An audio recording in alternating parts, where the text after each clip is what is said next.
Hello, and thank you for listening to RENEWables, a podcast by BioStar, which aims to explore the current and future energy landscape in America.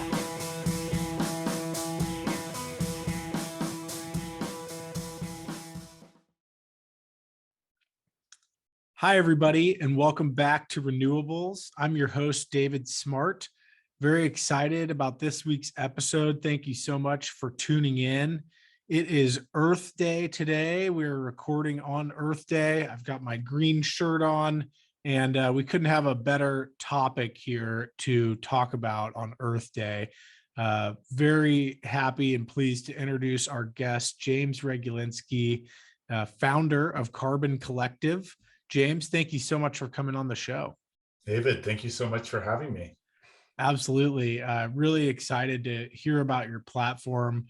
And like I said, very fitting that we are recording on Earth Day. Your mission really is to solve climate change. So before we jump into Carbon Collective and all the good work you've been doing, kind of tell us about your background, set the stage for our viewers and listeners, and how you ended up founding this awesome company. Yeah, so if we're going all the way back to the beginning, in terms of my interest in sustainability and how we relate to the earth, my parents moved me onto a sailboat when I was 10. So I spent the first 5 years, not my first 5 years, but from ages 10 to 15, sailing around the world. And there is no way to feel smaller than to sail across a major ocean and be caught in a storm, or really see the impacts of what humans are doing when you're snorkeling in coral reefs or sailing through garbage gyres. So it did definitely have an impact. It also was made it very tangible, the limit of resources. When you're on a boat, you have the water you bring with you, you have the fuel you bring with you, you have the energy you generate from the sun. You not just, when we plug into electricity in our walls at home or leave the tap on at home, it just all feels infinite, but that's an illusion. And so growing up, it was not an illusion for me. And that definitely stuck with me through the rest of my life. So eventually I went to college for engineering and always had a focus on how we can do more sustainable design, how we can build more sustainable technologies, how we can relate, use natural systems and integrate engineered systems with natural systems so they can work more effectively together. So I studied that during my 4 years at Olin College of Engineering, and then worked for a number of startups that were working on different technological solutions to climate change. Worked on turning waste, agricultural waste, into electricity for base load and microgrids. Worked on high efficiency engines, and then worked on sensors for fish and shrimp farms to make them have less negative impact on their local environments, less degradation. But ultimately, in the starting of Carbon Collective, the realization was we didn't need new technologies. New technologies will help in the solving of climate change, but we actually have all the technologies we need. And that came in a big part from reading Project Drawdown, which laid out how we could use existing technologies to avert a climate crisis. And so why haven't we fixed this? Why haven't we solved this yet? And at this point, it's a collective will issue. We haven't all come together and said, we are going to solve this. We're starting to do that. We're starting to see some coalitions building, but from one of the classic ways we have collective will, collective direction solved is through government action. We elect government officials so that they can represent us and they can solve problems that are complex that we couldn't do on our own. But we don't see, at least in the US, sort of a functional governmental solution towards climate change, at least not one that's going to be acted on the timescale we need. The other way we've solved this kind of issue in the past is through investments. Investments are where we put our money, is saying, what kind of future do we believe in? When you get a loan for your house, you're saying, everyone's collectively saying, this house will be worth more in the future. You'll be able to use your income to pay for this loan. When we invest in the technologies that could transition us away from climate change, away from fossil fuels and into technology solving climate change, we're saying that we are going to spend our energy, our collective human energy, on solving those problems. So we saw the investment path as a way of potentially moving the resources we need into the solution space, and that was sort of the spark for Carbon Collective. Really cool. I love your story. Thank you for kind of going back to the beginning there. It sounds like we could probably do another podcast on everything you've done before Carbon Collective, because you have a fascinating background, and it sounds like a lot of really cool, diverse experience. And you started getting into kind of the next question, which is really, what is the most impactful way to address climate change with investing? Talk about the investing gap that you see, and starting to get into kind of how how Carbon Collective, helps to aim to bridge that gap. Yeah. So if you look at what Project Drawdown put forth, or what the IAE put forth, or really most groups that are looking at this, there's some investment gap. And that gap is how much we're currently investing in technologies that would transition us away from fossil fuels. And this can be quite broad. This can be not just renewable energy, but also transportation and the circular economy and various other elements that all fit alternative meats and agriculture solutions. They all can fit into this larger picture. And when you look at them, you can build up how much greenhouse gas emissions you would avoid or cut back on if you were to take each of those steps. And you can look at how much we're investing in those technologies now and how much we need to be investing if we're going to stay below 1.5 or 2, or pick a number. But when you look at those models, the gap is somewhere in the multi-trillion dollars. Generally about $5 trillion is what we need to be investing every year. And we're investing less than $1 trillion currently. So that's the gap I talk about when we talk about the sustainable investing gap. That seems like a really big number when you just say it out there. Like, I don't have $1 trillion. I can't even hardly imagine $1 trillion. But on a global scale, it is not an implausible number. We could redirect that amount of resources into sustainable technologies. And those technologies often have a lower cost than their traditional peers, particularly when you take into account how much we've subsidized the world that we're living in right now, how much governmental and taxpayer subsidies have gone into building oil and gas infrastructure, for example. And so that we sometimes have this notion that a sustainable investing is less cost effective. You won't get as good returns. It won't be, you'll have to sacrifice something to make this happen. And what we see is that you can build both portfolios that have similar returns as the general stock market. And you see the cost of these technologies as they get enough capital to pass that sort of initial inflection, that they start having sort of an exponential return. Now, we're really bad at imagining exponentials. So my co-founder, Zach, likes to talk about, show a picture of New York before cars were invented. And then it was just like 5 years later. So you have horse and buggies and like 1 or 2 cars in this, and then suddenly it's all cars. These are these inflection points. And we're seeing that with solar. We're seeing that with electric cars. We're seeing that with other, potentially we're seeing that with meat alternatives.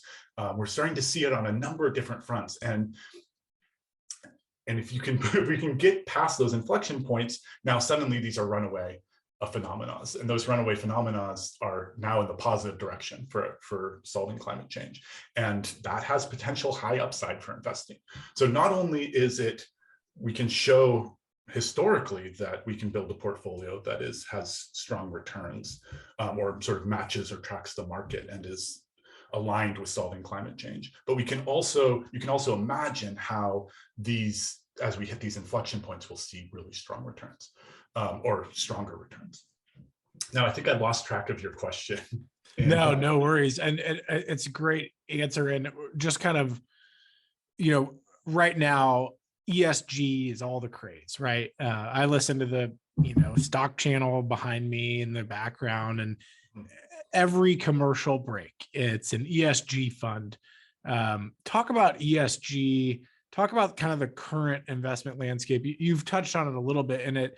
I'm hearing you say you shouldn't have to sacrifice performance when you're making sustainable investments. I think that is sort of a maybe a stereotype is not quite the right word, but I think people do sort of feel making sustainable investments might sacrifice their performance, but it's good for the earth, so I'm going to do it anyway. So talk a little bit about the current investment spaces and ESG, and then touch a little more on why you don't have to sacrifice performance by investing in renewables and other sustainable platforms.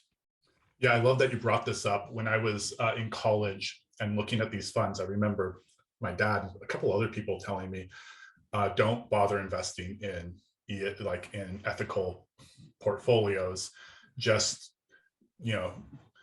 invest in an index fund and take the difference in performance between that index fund and that other sustainable fund and give to charity the difference, sort of buy back that difference, and which was a really unsatisfying answer. So I've been looking for something that was more satisfying on the ethical front for a long time. But bringing it back to your particular question, ESG stands for environmental, social, and governance. And when people think about it, what they assume they're talking about is these are the best of the best companies. These are the companies that are making stances, are doing something that's in alignment for positive environmental issues, being pushing those forward and pushing forward larger social issues, and then the governance of their company, like what they do internally, who's in leadership, how they treat their employees is also positive. That is what people assume. However, what ESG actually is, it is a data set provided by private companies who, if you look at the largest company, which is MSCI, who provides this data, they say this is not a measure of the goodness of a company. It is the measure of resilience against these issues. So they are taking reports and various other things and creating a financial indicator to say, how resilient are these companies going to be to perturbations on these fronts, which is a very different metric than, is this a company I believe in will help create the world I want to live in? Like that, they're very separate, but we've come to think of them as the same. So that means when a fund manager like BlackRock comes and makes an ESG fund, you'll see things in that fund that make no sense. Why is ExxonMobil in their ESG fund? In fact, why is it in their carbon-free fund? Like, why are oil companies and repeated bad actors in these ostensibly ethical funds? And it's because they're not actually ethical in the lay sense of the word. Part of that's because it's really hard to build something in our current economic system where it's like you can always find something wrong with the company. It's part of the problem. The other part is, I don't think there's been a lot of interest from the financial world of highlighting how bad their traditional portfolios are, or B, trying to take an ethical stand. It hasn't been in their DNA, in their periphery. That's like, it's so important. We have to say what we believe and then make something in alignment with what we believe. So what we end up seeing is something either well-meaning but missing the mark for what people want, all the way up to just flat out greenwashing, which is why the SEC is trying to crack down on this and make stricter rules. Now, we took a different approach. We said, we're not going to take these data sets and try to figure out which is the least bad company out there. We have three main theses. One is you have to divest from oil. There's not a world in which we solve climate change where we can subsidize cheap capital for oil expansion. We have enough in reserves that we could exceed our limits right now. So we can't be investing any more in oil, gas, exploration, production, etc. So that's our divestment. The second is you need to be actively investing in technologies that are going to transition us away from needing fossil fuels, and in technologies that will help us get to a point of drawdown where we're pulling more CO2 out of the atmosphere than we're releasing. And when we have a list, if you go to our website, if you go to carboncollective.co and look at our climate index, our climate solutions fund, it will list all of the sectors that we think are important and all of the companies that are primarily working on those solutions. Awesome. So that's Please go ahead. No, please. So the third part of our thesis is that you should use your shareholder advocacy. You should use your ability to vote on these company, on what these company proposals put forth to these companies, to help pressure companies, particularly in our core portfolio where we've divested from oil, but we still have a large section of the economy in it. You should be pressuring those companies to take climate change more seriously. So connect CEO pay to the climate, their ability to hit their goals on various climate goals, to do more in-depth reporting and planning around how they're going to mitigate their carbon, and not just buying offsets. So that pressure is a third way in which we want to move the mark. So that's our main three investment hypotheses. Awesome. I love it. And that's a perfect transition into, I want you to just kind of, in layman's terms, get into how the platform works. How do you open an account with Carbon Collective? Who's eligible? Are these, individual investors or just funds? And then I want to, after you go there, you mentioned your climate index, which is super interesting and obviously kind of at the core of what you do. So who's eligible to open an account with Carbon Collective? Kind of walk us through how it works. Anyone who has an address and a social security number in the US is eligible for an account. We actually also launched the 401k product. So if you're a company and you want to give your employees options to our portfolios as well as others, you can also sign up that way. But as an individual, if you have or want a retirement account like an IRA or Roth IRA, or SEP IRA, if you want to have an individual investment account, sort of similar to what a Betterment or Wealthfront would offer you, then you can regularly deposit into and have that automatically invested on your behalf. Or even if you wanted to do something like a trust. So we have we're trying to offer a wide range of tools. So like whatever your financial needs are, that you can set something up that would meet those needs. Now, of course, we don't have everything yet. We've only been around for 2 years. So it's not quite at the, we don't have the full expanse, but that's what we're building out towards. So if you go to our website, you can sign up online. It'll take a little bit of time, but then you'll have an account and can connect your bank account and deposit cash, or you can roll over an old account. Maybe you have an old 401k and you're like, this is sitting in I don't even know what.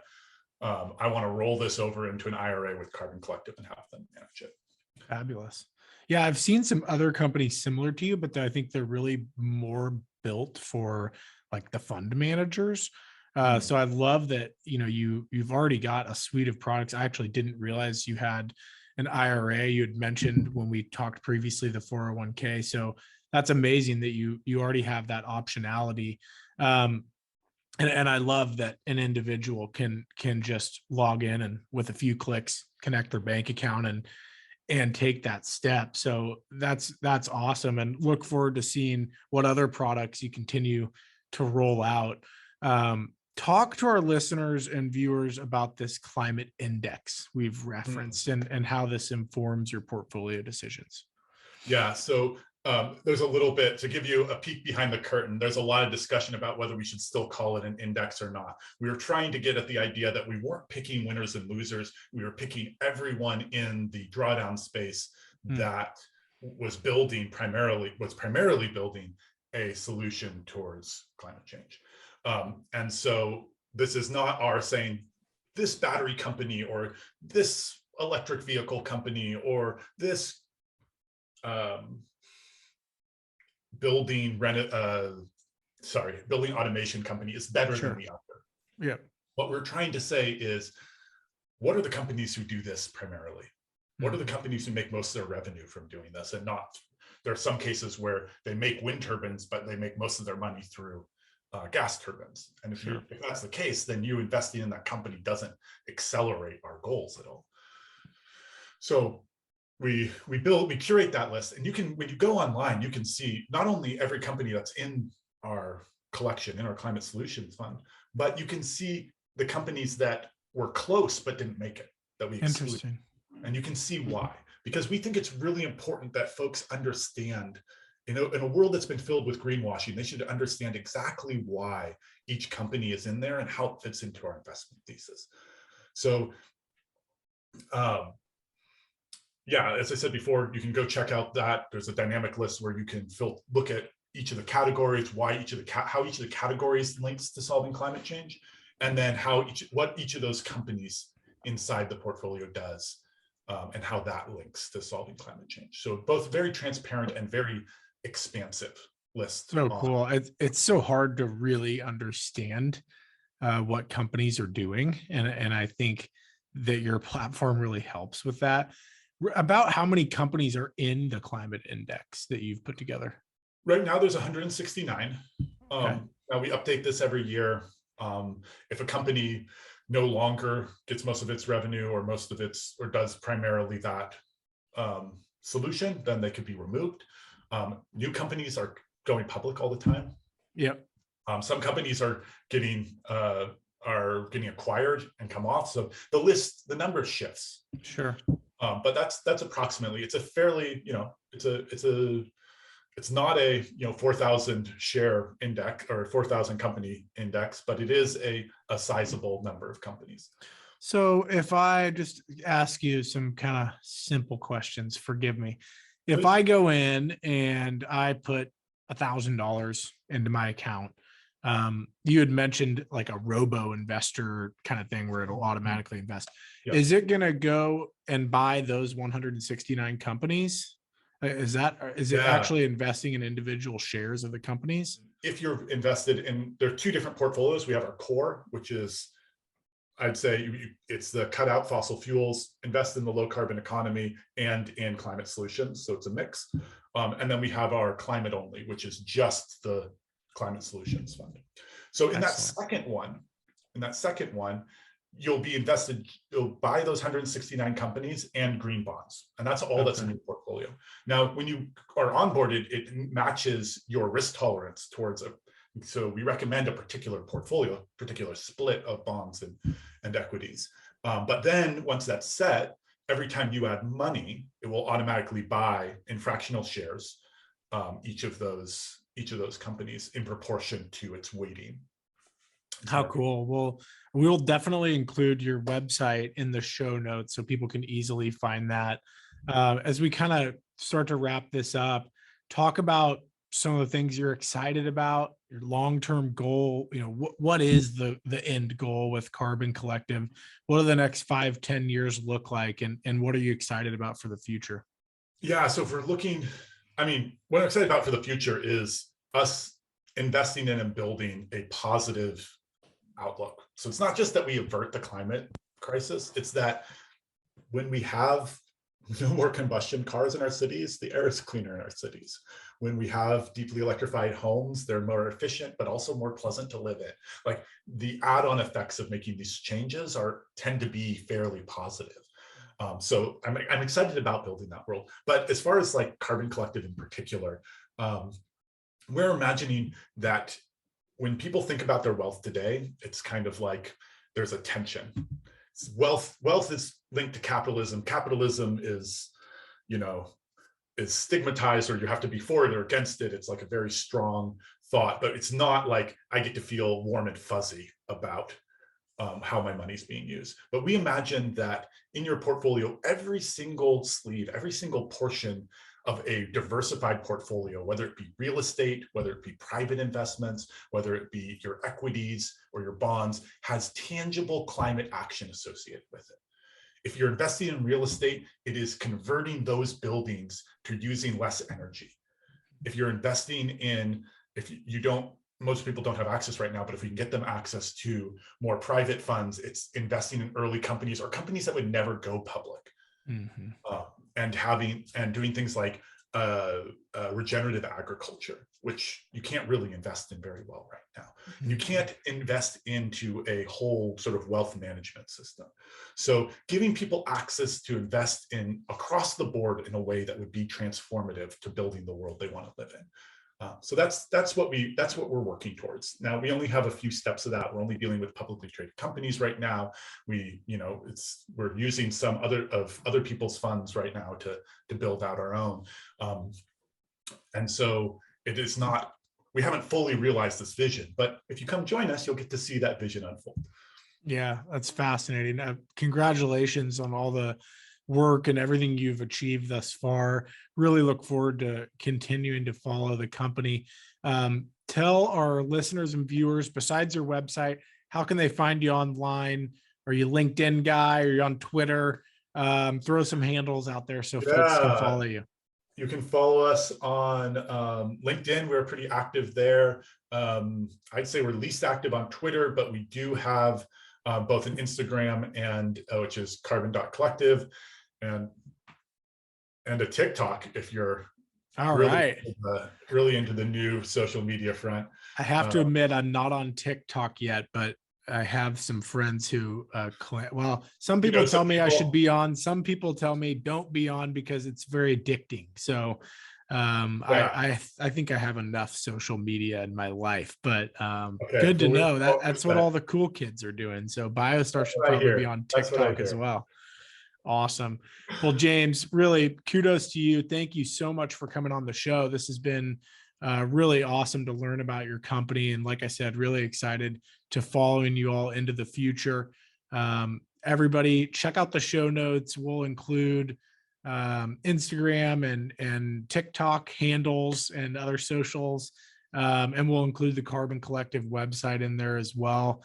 And thank you to all of our listeners and viewers, especially those who have hit the follow button and follow our podcast week to week. We so appreciate you tuning in. James Regulinski with Carbon Collective. It's been a pleasure, and hopefully you'll come back on the show soon. Thank you, David. Likewise, it's been an absolute pleasure. Excellent. Happy Earth Day. Hello, and thank you for listening to RENEWables, a podcast by BioStar, which aims to explore the current and future energy landscape in America.